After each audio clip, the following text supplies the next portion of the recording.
que es el entrenador de Mónaco, y no estaba nada contento este señor, puesto que él se quejaba sobre el calendario. Y pensé, bueno, pues mira, esto es un apunte perfecto para la presentación, puesto que ellos jugaron el martes contra Oporto, perdieron 3-0, y ayer, es decir, viernes por la tarde-noche, 3 días más tarde, tuvieron que jugar otro partido, un partido de liga contra el Montpellier, y ayer empataron.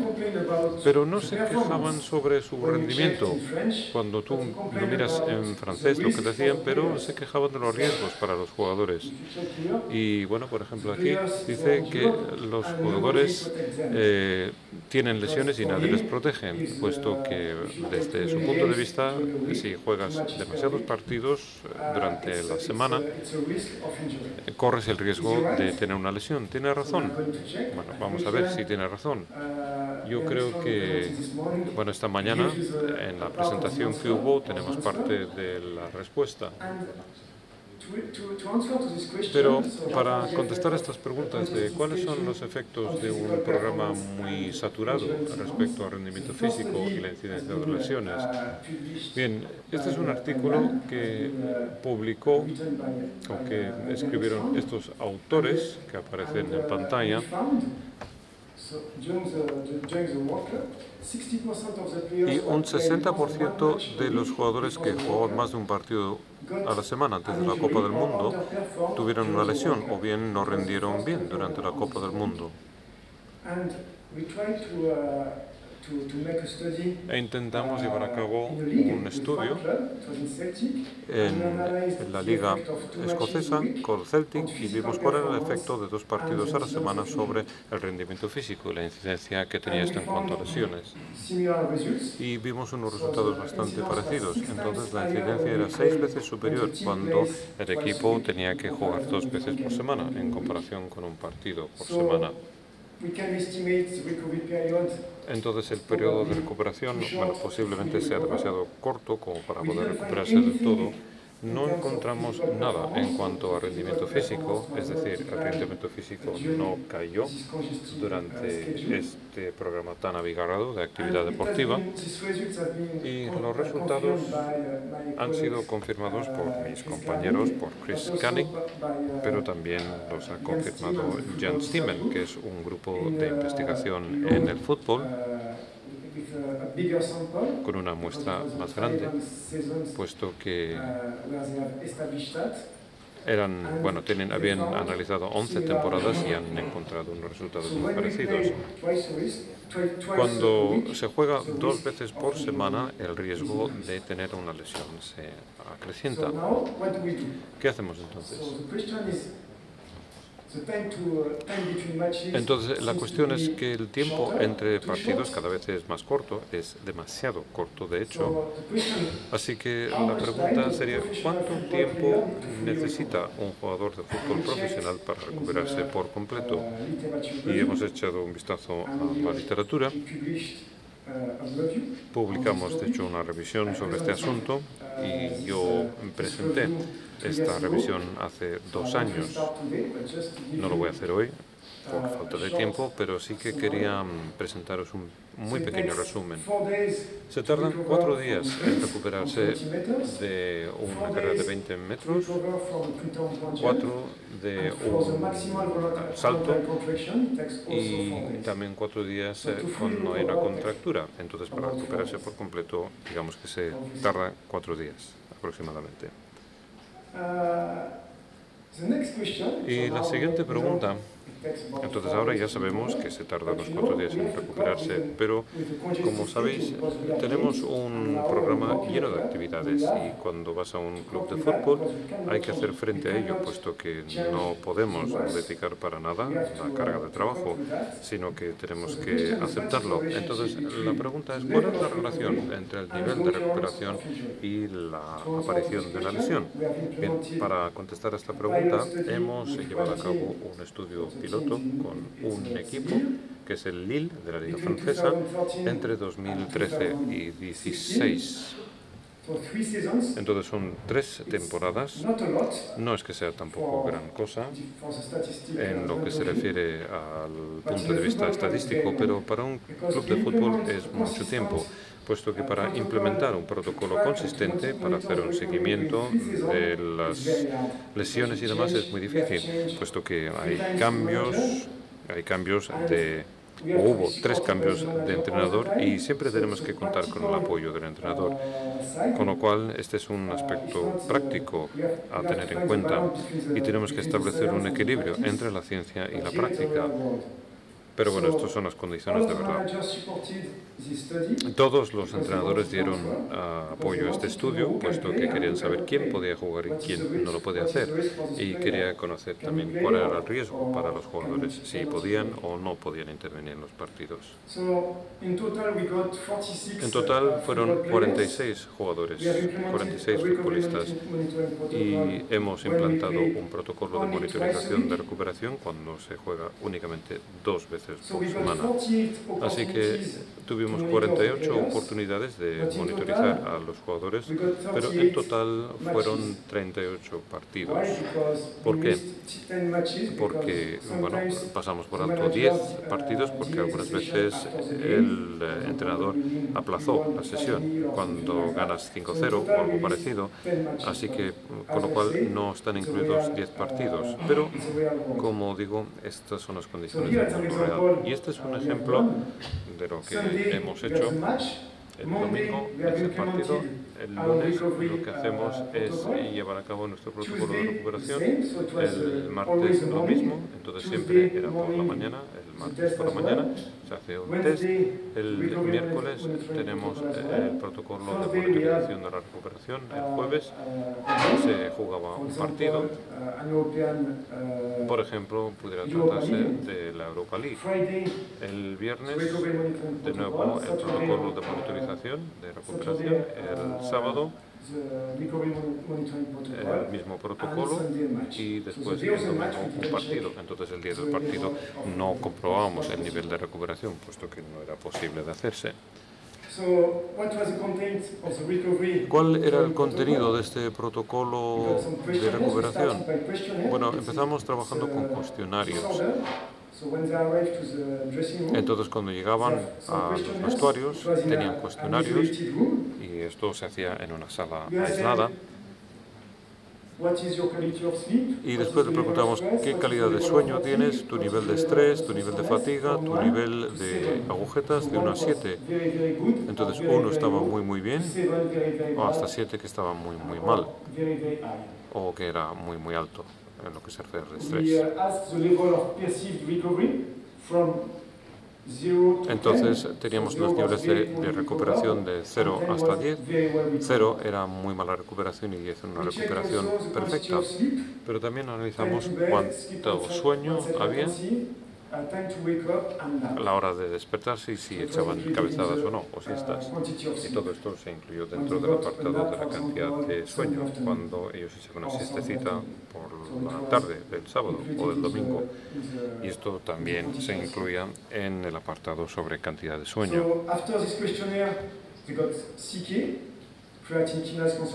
Después de los cuestionarios recibían unas concentraciones de creatinina y después tenían un calentamiento de 10 minutos, 7 minutos a 90 y 3 minutos a 120 vatios y después empezamos ya el tema de los saltos, máximo 3 horas, y aquí tenemos el test que acaba de presentar Alan. Utilizamos este test también, exactamente lo mismo que él ha explicado en su intervención.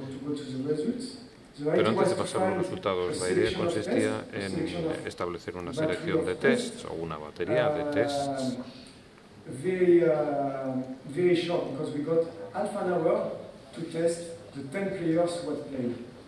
Bueno, lo que no hicimos fue pruebas en el portero, solamente con los jugadores que por lo menos jugaban durante 90 minutos o corrían durante 90 minutos. Y aquí tenemos la cinética de la recuperación. En cuanto a cuestionarios, el nivel de estrés no se modificó desde el día 1 después del partido hasta el día 3, no hay ninguna diferencia. En cuanto a fatiga, la fatiga sí que disminuye con el paso del tiempo. Y después tenemos las agujetas, molestias musculares. No encontramos ninguna diferencia entre el primero, segundo y tercer día. En cuanto a recuperación percibida, esta recuperación mejoró con el paso del tiempo. Y en lo que se refiere al sueño, la calidad de sueño era muy mala los primeros días, el primer día después del partido, pero el día 2 después del partido fue bastante mejor, y también en el día 3. La cantidad de sueño solamente era de 5,5 horas después del partido, y en el día 2 era de 8,6 y 8,2 en el día 3. Así que hubo una gran caída de sueño después del partido, inmediatamente después. En lo que se refiere a la concentración, bueno, pues había un requisito de tiempo, el día después del partido, y después ya va disminuyendo con el paso del tiempo.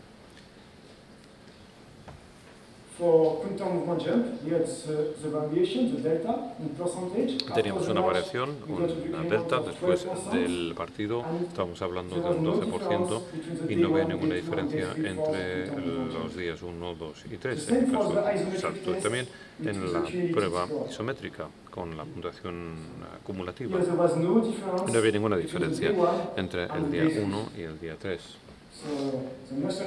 Así que la función muscular no se recuperó bien al cabo de los 3 días. Ahora vamos a analizar cuál es el vínculo que esto presenta con lo que nos interesa aquí. Este es un estudio que no ha sido publicado aún, así que por favor os ruego que lo mantengáis confidencial, solamente para vosotros, por el momento. El número de lesiones durante los partidos después del protocolo fueron 27 lesiones y 17 sin contacto.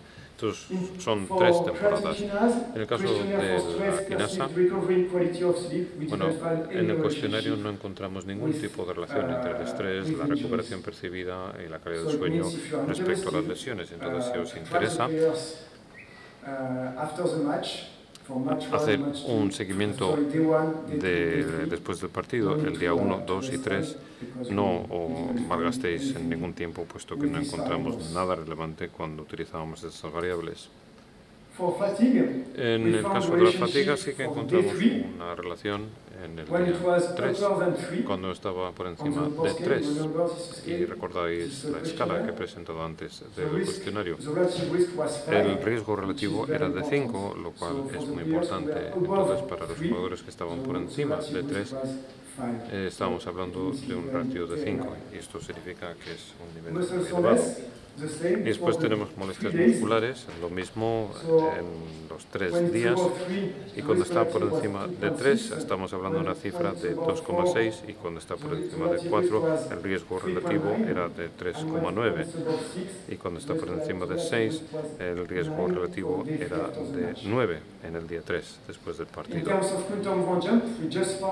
Y en lo que se refiere al salto, bueno, encontramos unos resultados significativos el día 1 después del partido, cuando estaba por encima del 15%, cuando tuvimos una reducción por encima del 15%, el riesgo relativo era de 2,6 después del partido, pero no encontramos nada para los días 2 y 3 en este caso.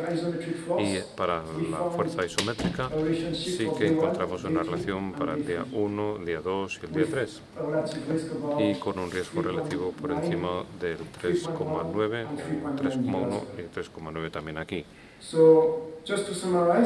Y para resumir todo esto, los 4 test que tenemos aquí, que podrían ser interesantes para implementarlos, para hacer un seguimiento de la recuperación después del partido, para así comprobar qué es lo que ocurre, puesto que nos podría dar una indicación.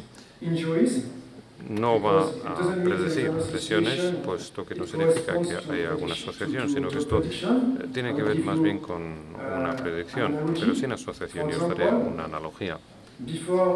Por ejemplo, antes de conducir, puedes tomarte 3 cañas y es posible que no te choques. Pero bueno, si sabes que si tú bebes 3 cervezas, el riesgo es mayor. Y es exactamente lo mismo aquí. Así que es difícil de predecir las lesiones cuando la gente dice, he creado un algoritmo para hacer la predicción de las lesiones. Bueno, pues yo no me lo creo para nada. No me fío de esta gente. Podemos hallar una asociación, y lo mismo en el caso del coche. Es muy difícil poder predecir un accidente en el coche, y no es porque no significa que te vayas a chocar porque te has tomado 3 cañas, pero el riesgo es superior. Y aquí, bueno, esto también pudiera ser un factor de riesgo. Y es un estudio piloto con una muestra pequeña. Y tenemos que aumentar el tamaño para de esta manera desarrollar un estudio más potente. Y de ahí que tengamos que trabajar juntos, que tengamos que colaborar para poder comparar los datos, puesto que yo no creo que sea posible precisamente trabajar solos, sino que tenemos que compartir los datos y para de esta forma tener una mayor calidad en nuestro estudio. Bien, la siguiente pregunta.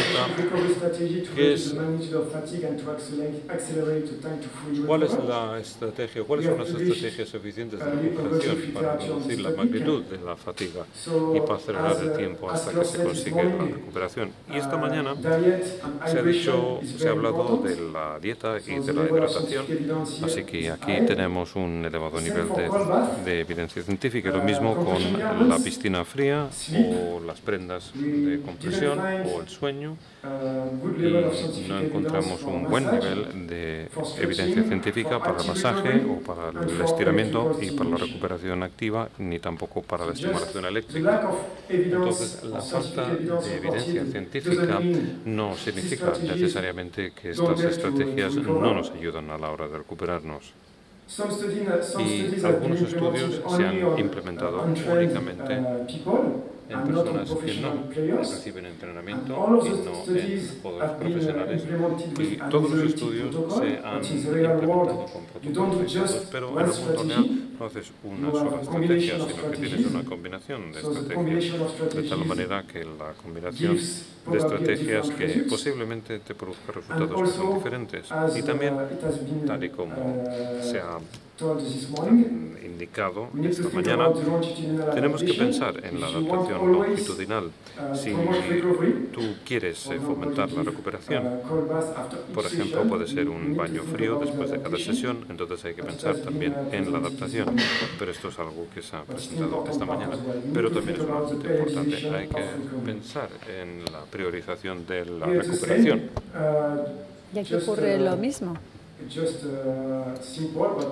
Es sencillo, pero al final del partido, inmediatamente después, hay que pensar en hidratar, baño frío, una buena comida y medias o ropa de compresión. Aquí tenemos un poco de revisión, un artículo de la biografía. El 25% de los jugadores indicaron que dormían peor la noche del partido y la posterior. Empezaron a dormir, si empezaban entre las... Empiezan a dormir a las 3. Con un desvío de 1 hora de media. O sea, que la cantidad del sueño se reduce esas noches. Y luego hay que pensar, cuando hablamos del sueño, hay que pensar también en la luz. Cuando juegas, tienes los proyectores, los focos y la cantidad de luz son unos 2000 luxes, son muchísimo. Hay que pensar también en el consumo de cafeína, porque la mayoría, o muchos por lo menos, consumen cafeína antes del juego, del partido. Esto aumenta el nivel de fatiga Y hay que incluir también que los horarios no son siempre iguales. A veces se juega a las 3, a veces a las 5, a las 8 o a las 10 de la noche. Entonces la falta de consistencia en los horarios puede afectar al patrón del sueño y a la adaptación biológica o cronobiológica.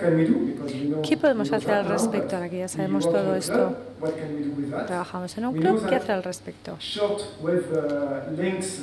Sabemos que esa luz azul de onda corta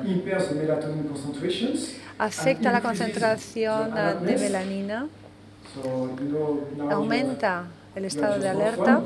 Ahora tienes ahí la mayoría un smartphone con vosotros, pues hay un modo que puedes utilizar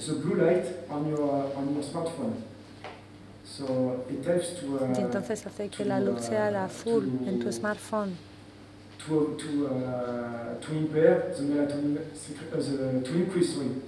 Eso lo que hace es aumentar la secreción de melatonina durante la noche. O sea que antes de la noche pensad en ese modo en el que la luz es azul.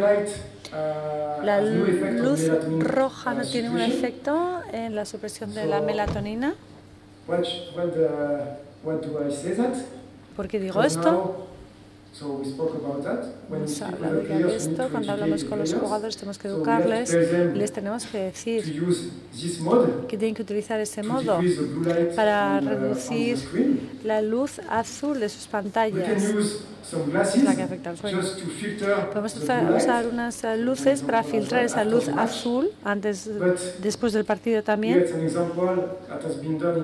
Un ejemplo que se ha aplicado en el Mónaco. Antes del partido querían estimular al jugador porque querían que esté listo para jugar y por lo tanto les ponen luces azules para estimular su nivel de alerta y como juegan de noche para evitar la secreción de melatonina. Así que antes del juego esto y después en los vestuarios, en la zona de descanso y donde comen, por ejemplo, después del partido y ponen las luces rojas. Este es un ejemplo que se puede aplicar a nuestros equipos de fútbol. Hace 2 años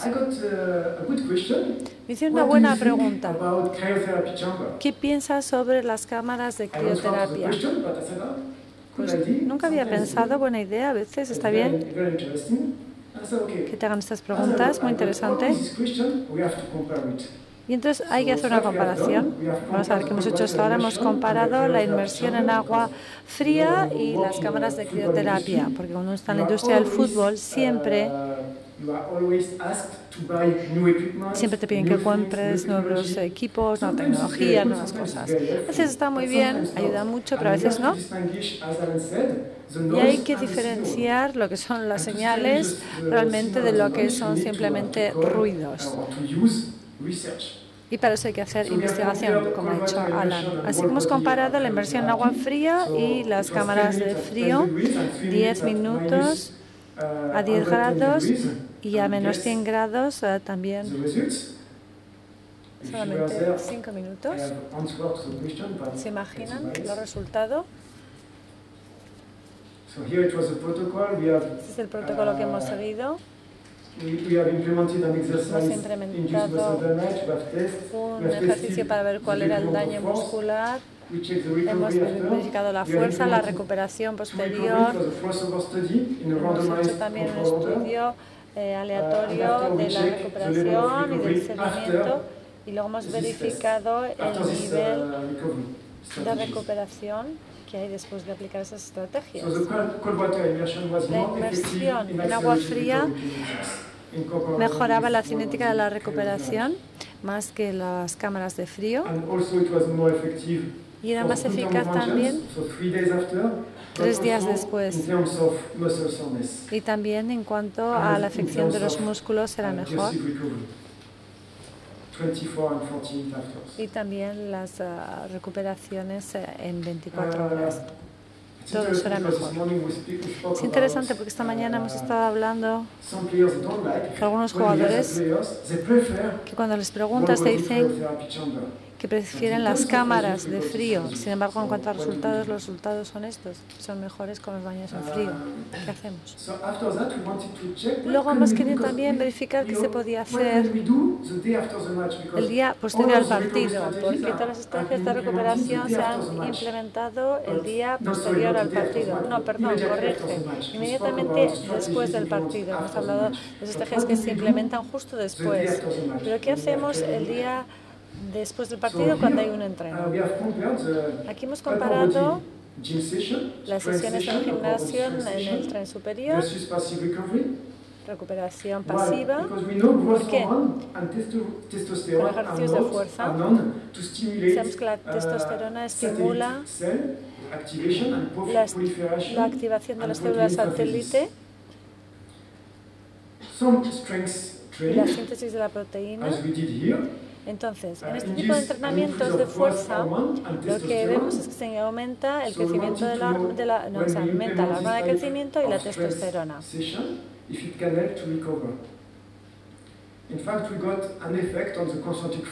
Conseguimos un efecto en la fuerza concéntrica 2 días después. O sea, 2 días después de haberse aplicado estas estrategias, o sea, 72 horas después. Esto puede ayudar, por lo tanto, después del partido, esto puede ayudar, por lo tanto, a la recuperación, ¿vale?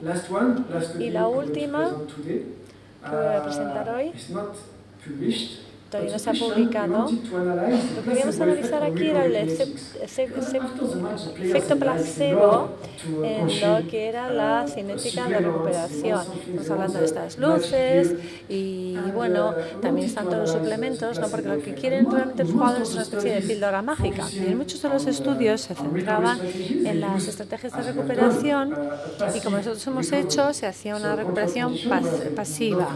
Es decir, controlar la situación pero sin hacer nada. Y lo que hemos hecho es comparar cuál es el efecto placebo con la recuperación pasiva, cuando no se hace nada. Hemos utilizado 2 pastillas, la azul, farmacología, cuando se utiliza algo azul, corresponde a algo que es tranquilizante, tiene un efecto tranquilizador. Por ejemplo, para fomentar el sueño, normalmente suelen ser azules las pastillas para dormir.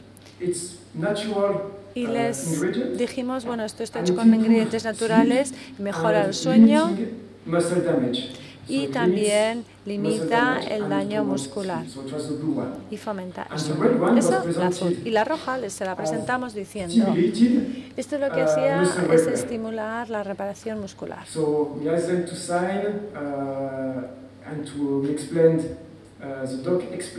El médico explicaba cuál era el contenido de esta píldora. Ellos pensaban que eran sustancias activas. Nos reunimos con el comité ético para decirles esto y ese es el protocolo que seguimos. Antes del ejercicio, ¿por qué no lo hicimos después de un partido, sino antes?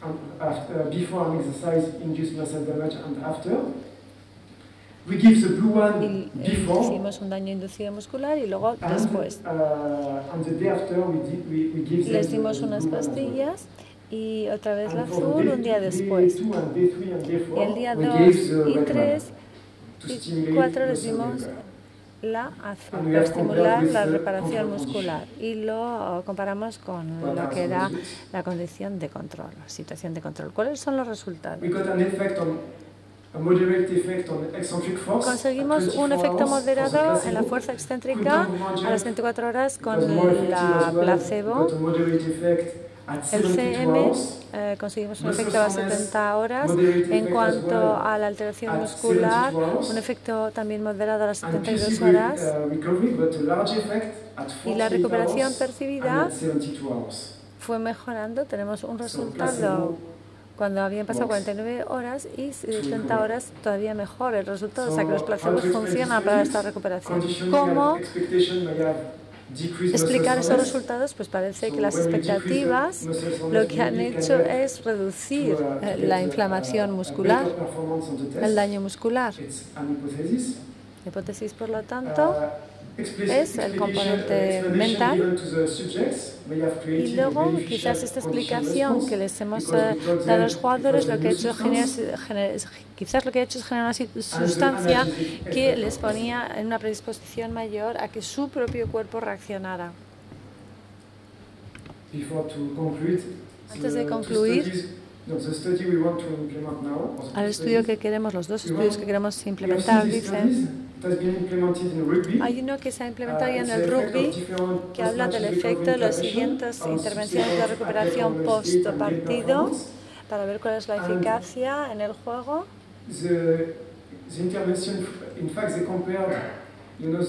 Han comparado el tipo de feedback que da el entrenador después del partido. Querían verificar si esto tenía alguna repercusión, algún efecto en la eficacia del juego siguiente. Es decir, en un caso solamente les das feedback negativo después del partido. Habéis jugado mal, les muestras algunos vídeos de malas jugadas, no tenías que hacer esto, habéis jugado mal. Y luego otra situación es en la que el entrenador tiene una actitud totalmente distinta con un feedback positivo. Lo habéis hecho bien, habéis jugado bien, solamente muestran las acciones, las jugadas buenas. Luego un vídeo con feedback, perdón, corrige. El feedback positivo dio lugar a un nivel más alto de testosterona. O sea, cuando les daban buenas críticas, que eran buenas por parte del entrenador, la testosterona aumentaba. Y lo mismo cuando respondieron al test y consiguieron también un rendimiento mejor. O sea, cuando el feedback del entrenador era positivo, esto también ayudaba a la recuperación. Así que ahora lo que nos preguntamos es cuál es el efecto de este tipo de intervención después de un partido en la cinética de recuperación también y en el rendimiento en un partido. Lo que hemos hecho hasta ahora, en el año 2012, queríamos dar respuesta entonces a qué estrategia de recuperación habría que implementar para reducir la magnitud de la fatiga y acelerar el tiempo que es necesario para poder recuperarte totalmente, ¿no? Y entonces, esto es lo que hemos hecho, lo que les acabo de explicar. Me gustaría acabar diciendo que hay que trabajar juntos para conseguir estudios mejores, más eficaces, porque de momento cada club está trabajado de manera independiente y creo que si seguimos trabajando así sería muy difícil llegar a escribir artículos o estudios que realmente sean potentes, tengan fuerza y sean eficaces. Aquí tenemos un editorial de Jan Ekstrand y yo les recomiendo que se sumen a este grupo y que manden sus datos allá. Muchas gracias. Así que muchas gracias.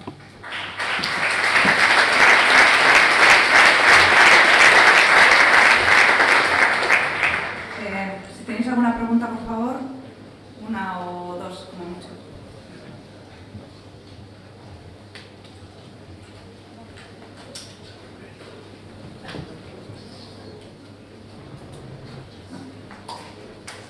¿No tenéis ninguna pregunta? Bueno.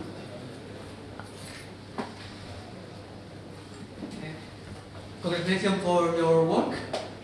Enhorabuena por tu trabajo, es muy bueno. Tengo una pregunta.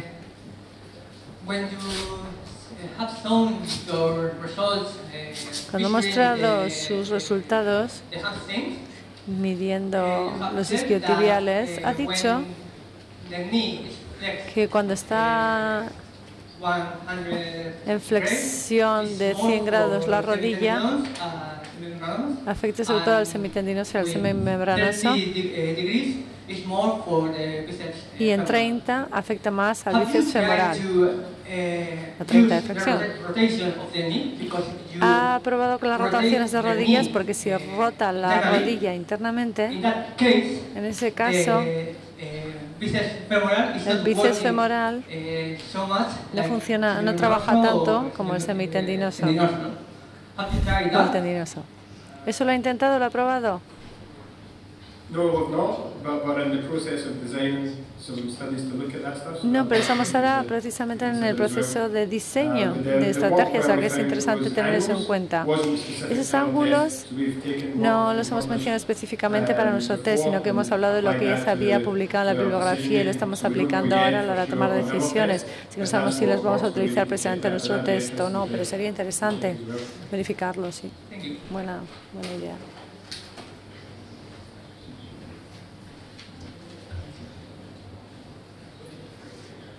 ¿Tenéis alguna otra pregunta?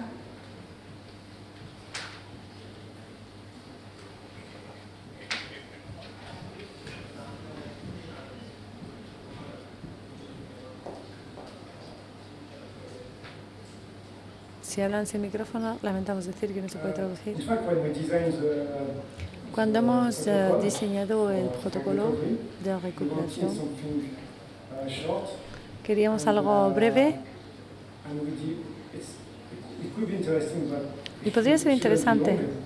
but No tiene que ser algo muy largo. we need to make sure it's sensitive to the match. I'm not sure Tenemos for que example, estar if seguros que we eso se aplica bien a los partidos. No sé si 2 o 3 días veríamos algún efecto en la fatiga inducida por el partido. ¿Tenéis alguna experiencia al respecto vosotros? No oímos lo que dice este señor, lo sentimos muchísimo.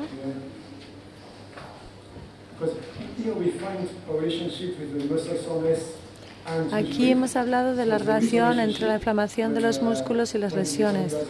El motivo es que tú tienes que ver, vamos a ver, cuál es tu nivel de dolor, But after, the question is to find porque es un indicador, pero luego el tema es encontrar una serie de test some of them, and we can add some more. But we need also a y podríamos usar algunos de los que ya existen, más añadir otros. Pero hay una hipótesis importante, que es si la reducción de la función muscular puede afectar can increase the number of puede aumentar, dice, el número de lesiones. Eso tiene que ver con la fuerza y con las lesiones.